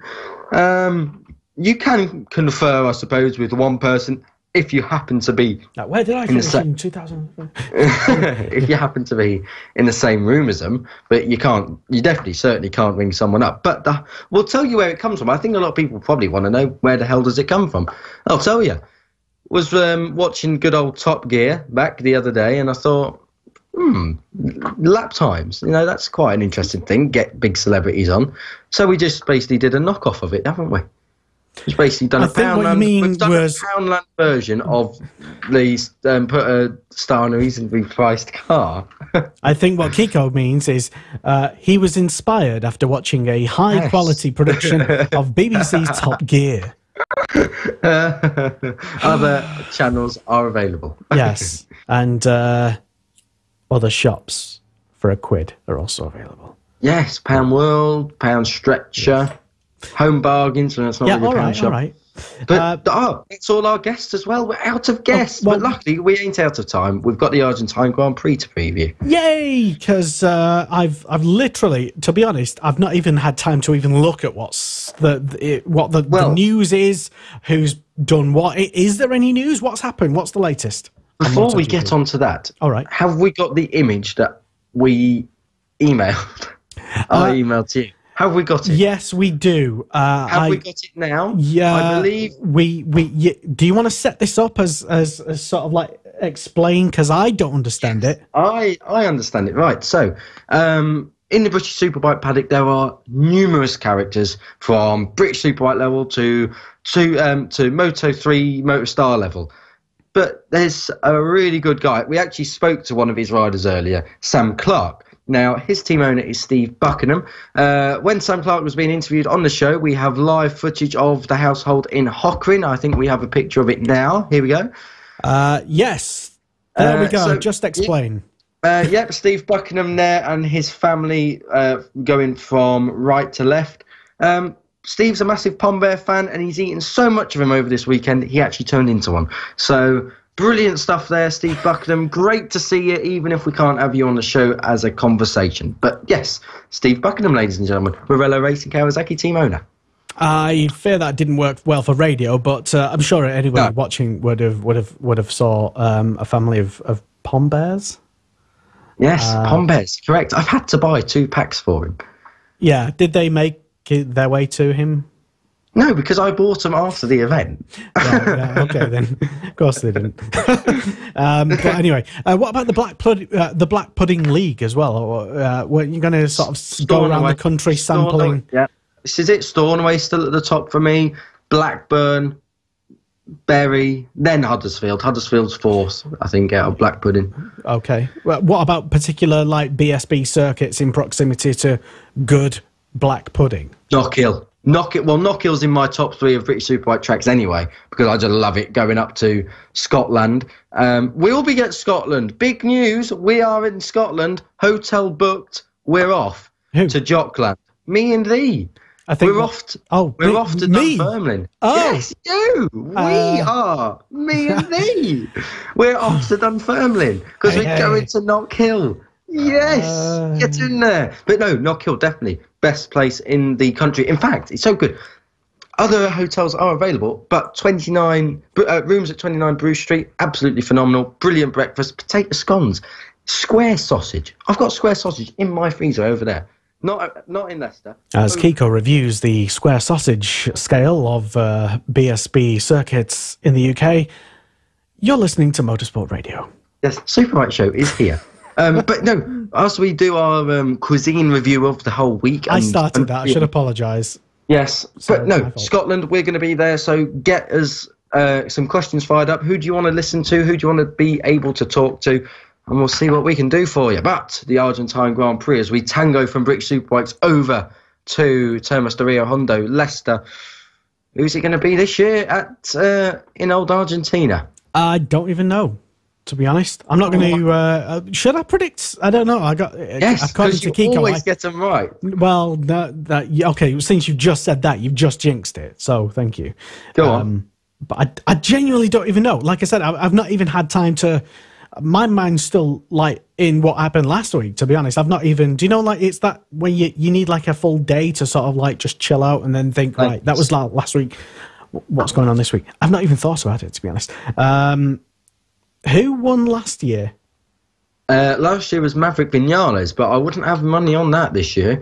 Of course, that now means he's going to go and win it, but Vinales not looking too comfortable on the Yamaha. Okay, yeah. Marcus has been pole for the last 4 years, though. Vinales, this is 2017, last year. Vinales won the race from Rossi in second, Cal Crutchlow in third place. Hey. And Bautista in fourth, Zarco. That was last year's race. And as you rightly say, I can't find the quality things.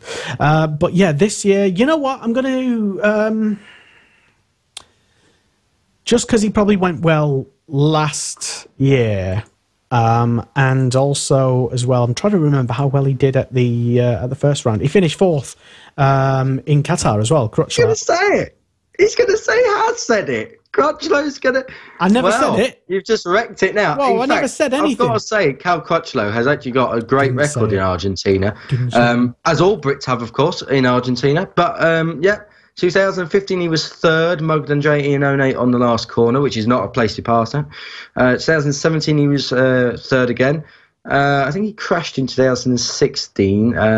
But all in all, British riders in Argentina tend to go well. If we have a Sam Lowes or a Danny Kent victory in Moto2, it'll be the first time in way over 50 years since we've had a British rider win in the intermediate class, which is obviously 250s or Moto2. Do you want to know the podium then for this weekend? Yeah, go on then, since you always get it right. No, don't set it up like that. This is going to be the podium. Go on. Total arrogance here. For the I don't even know. Do you want it in order or just like three random? Order. Okay. No, order. So, okay, Cal Crutchlow for the win. Okay. What are you writing down there? Stop making notes. Dovizioso in second. And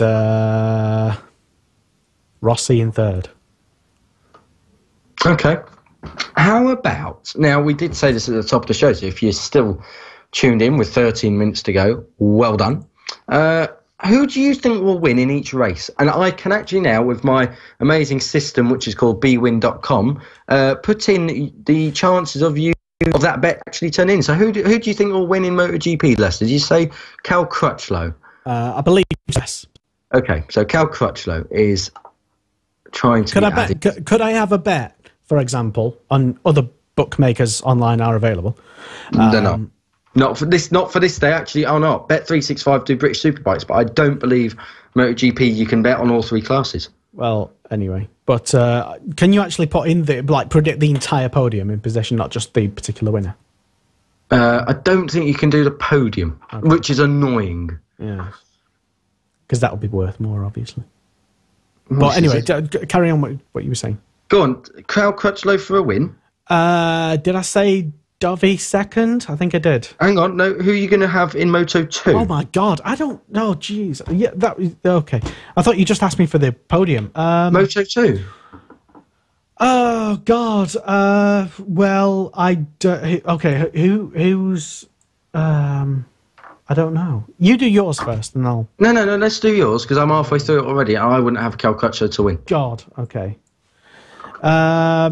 Right. So Moto2 then. Total guess. Absolute guess. Do you want to hear the winner? Go on. Marquez. Alex Marquez. Okay. Jesus. And in Moto3, where did he finish last year? Go on. He crashed on the last lap, battling with his teammate, Franco Morbidelli. But that means he'll win this year. Go on, who's going to win in Moto3? And I can tell you how much you'd win if you... and then we'll actually get on to previewing it with the 12 minutes we have left. Total guess, because I literally don't really know much about any of these guys. Okay. I'll probably say Martin. Jorge Martin. Okay, those three. If you wanted to put £10 on them to win... Right. The return would be, on them three winning, Cal Crutchlow, Alex Marquez, and Jorge Martin, £10 returns, £1,841. Isn't it? I would take out Alex Marquez and Jorge Martin. Well, okay. And Crutchlow. I wouldn't even go for any of yours because I don't think they will. I'll go Rodrigo because he's Barcelona-born Argentine. And then... It's a bit biased, isn't it? Moto2, I'll have a bit of Baldassari. And in MotoGP, I'm going to go Rossi because he's not been off the podium since 2015 when he won. He's won second. He's going to be back on the rostrum in that top position. £10 this time returns 12,600. How much? 12,600. If you was to Did you have to play about with that combination just to get that amount, though? Just to see what the biggest amount you could possibly get? No, because Rossi, third in LaSalle, Baldassari, second in LaSalle, and Gabriel Rodrigo, as I put my dentures in, fifth, I think, in LaSalle. So, So, my riders who I've chosen have much better odds than your riders than you've chosen. So what makes you... Well, they clearly do. Oh, yeah. Yeah. So what makes you think that they're going to win based on what the bookies have said about my riders? They're not. The bookies don't actually know anything. Well, they can guess. And they agree with me. Yeah, they don't know anything. They had Bradley Ray at 500 to 1 to do the double. They clearly know nothing. Problem is, right, with bookies, they're too football focused. They will just get... See, the problem with bookies, right, the problem we've got, right, this is how to change the world, right? The problem with bookies is that they're too football focused. Everything needs to be about bikes. They are. They just send Dave from the pub, of course, buy him a pint and say, watch the first MotoGP race of the year. Then we'll base our odds on that. Right, okay. Anyway. So MotoGP, yeah, Argentina. So So if you're listening live, who do you think? Let us know. Yes, let us know. And if Leicester, keep an eye on the comments. I will do everyone's little bets here. I'm not paying for it. Marquez won the first year. Marquez, Rossi, and Zarco have all won twice in Argentina. No one has won 3 times since Michael Doohan, and that was back at the old circuit, Buenos Aires. They don't go there anymore. They're in a totally different part of the country. It's cut off to basically civilization. And I really like this track as well. I must say, I love this track. As far as new circuits go, I don't like Kota. I'm not a big fan of Austria. Yeah, I know it's not a new track, but the modern ones that have been built. So Kota, a bit boring, a bit stop-start, especially if you're on a bike. You're not planning on getting invited to any of these tracks? Probably not. I'm not a majorly big fan of Aragon. That's only come on in recent years. Is that the one that you said was like just one man and his sheep? What? I think you mentioned it last year. Oh, I think you did definitely say that. Anyway, Motegi. I know it's not new, but that's a classic. What are you talking about? No, Suzuka's the classic Japanese round, or Sugo. Anyway, yeah, I'm not a fan of new tracks. Thailand circuit, yeah, a little bit. I'm an exception, excuse me. Go on then, yeah. Just choking on your own... on your own outrage, are you? But Argentina is one of them tracks which is very fast and flowing, but it offers enough stop-start corners to actually think, it's actually raceable. You've got enough chance for slipstream, and it's a bit Mugello kind of... Yeah, it's just a generally good track. It's an enjoyable circuit as a spectator. And if you want my advice, best way to watch it, BT, don't know what time the coverage is, but it starts tomorrow. On the Sunday, I think it finishes about 7. At half-5, ring up the local pizza place. Or no, do it at 5, just after the Moto2 race. Or just do it after the Moto2 race, ring up the local pizza place, 14-inch pepperoni thin base. This is actually just stuff Kiko is actually going to do. I am. Do it every year. 14-inch on a thin base, pepperoni. Get it ordered. It'll come at about... They always say half an hour to 45 minutes. That's about 27 minutes. They never live up to that. So at about 20 to 6, 20 minutes before the race starts, your pizza comes. Get a beer, sit back, chill out, races out. That is all you need. What if I want a non-alcoholic based beverage and something different to pizza? Have a Beck's Blue and a kebab. Or goat, because Argentina is the land of goat. Even more so the reason I think Valentino Rossi's going to win. Can I just have some fruit or something? Well, it tends not to go down very well for you, does it? Thank you, yes. Excellent. So, but no, Moto2, moving on. Going to be interesting to see if Baldassarri and Bagnaia will be back up the top. I think Baldassarri's got a real chance this year. Bagnaia... Again, looking good. Got that MotoGP deal in the bag as well. I'm expecting a bit more from KTM, I must admit, in MotoGP as well as in Moto2. They kind of just flattered to deceive a little bit. And also, especially MotoGP, time's running out if they want good riders, because they have not started the season particularly well. Seats are already filling up. This MotoGP paddock is in for a huge shake-up in 2019 and 2020. We face the prospect of riders like Jorge Lorenzo, Danny Pedrosa, not getting factory rides. I've got good amounts of knowledge to suggest, or good amounts of sources to suggest that Iannone and Rins will probably stay at Suzuki. I have relative information to say that Aprilia want to keep Aleix Espargaro, even though he rides a bike completely different. Is this actual information that you've heard from sources? That I have heard from sources that will remain nameless.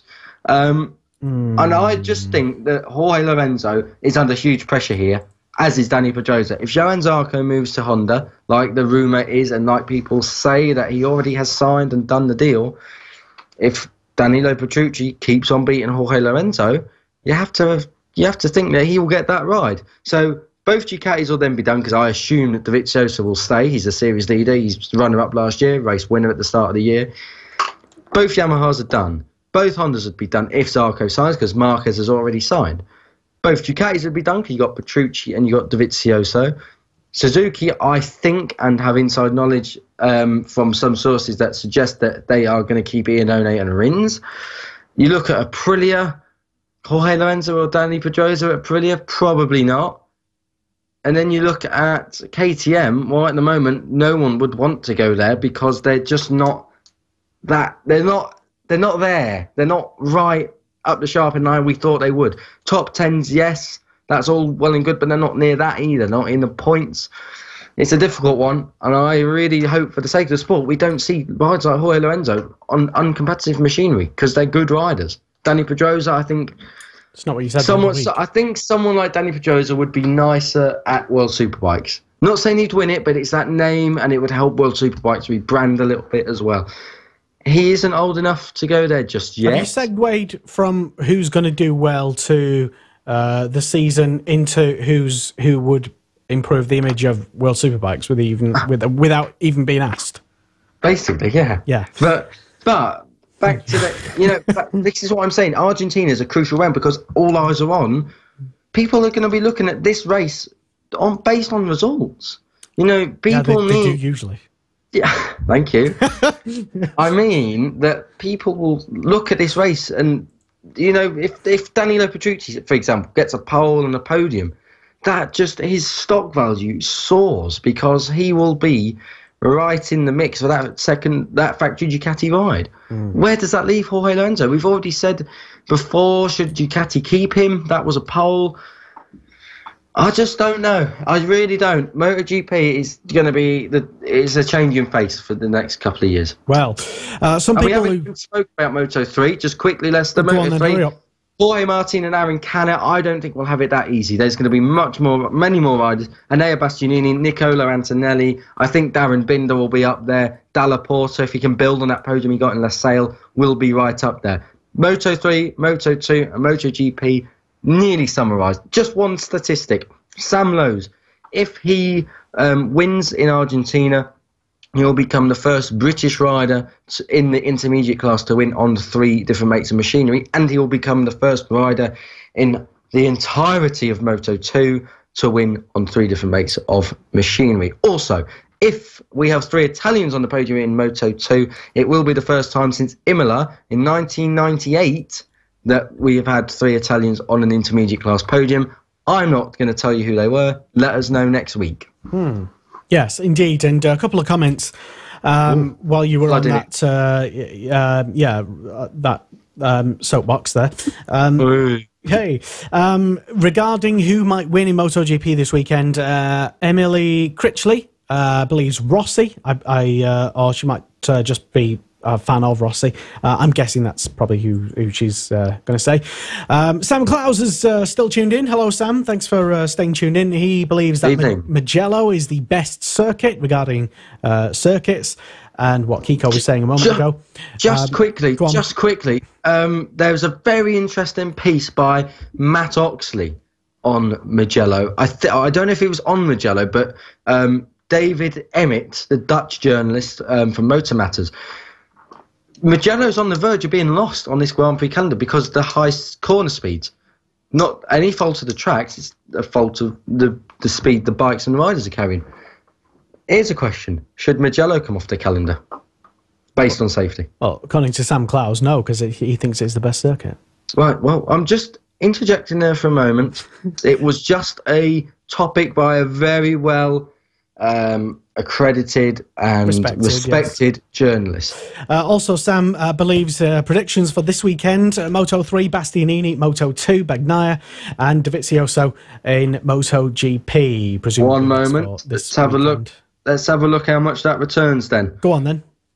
What? Just go. Oh God! Right. New phone. Dovizioso. Yeah, for the Moto GP, Bagnaia, Moto 2, and Bastianini in Moto 3. How much would that get for say a £10 stake? What would that be? What are the odds on that? Hang on. So we're going for an all-Italian 1, 2, 3 in all classes. An all-Italian win in all classes, then. And Bastianini. So a tenner on that returns you. You're listening, Sam. £1,169 and 10p as of, according to BWin at 1 minute past 10. There you go. I can't encourage you to put money on because, well. But we can suggest you do. That seems quite likely. If you want to. We're not encouraging it either way. But hey-ho. There you go. I think we've almost sort of come to the end of the show, I think. I believe we have. Which is a magnificent achievement. Kiko's got a new phone. He's enthralled by it. Well done for getting the brand new phone. My name's Lester. Kiko Giles is here. And what else is coming up this week on the motorsport.radio website, Kiko? Lots of exclusive interviews, I hope. Lots of coverage. We got a National Superstock 1000 review to get up tonight, hopefully. Loads of sound bites and jingles to come for next week's show. Loads of new graphics. Thanks to all of our special guests from Brad Ray, Michael Laverty, Rob Winfield and Sam Clark, and also the Pom Bears of Steve Buckingham's household. What a great show it's been. See you next week. Bye. Motorsport Radio. The Superbike Show on Motorsport Radio.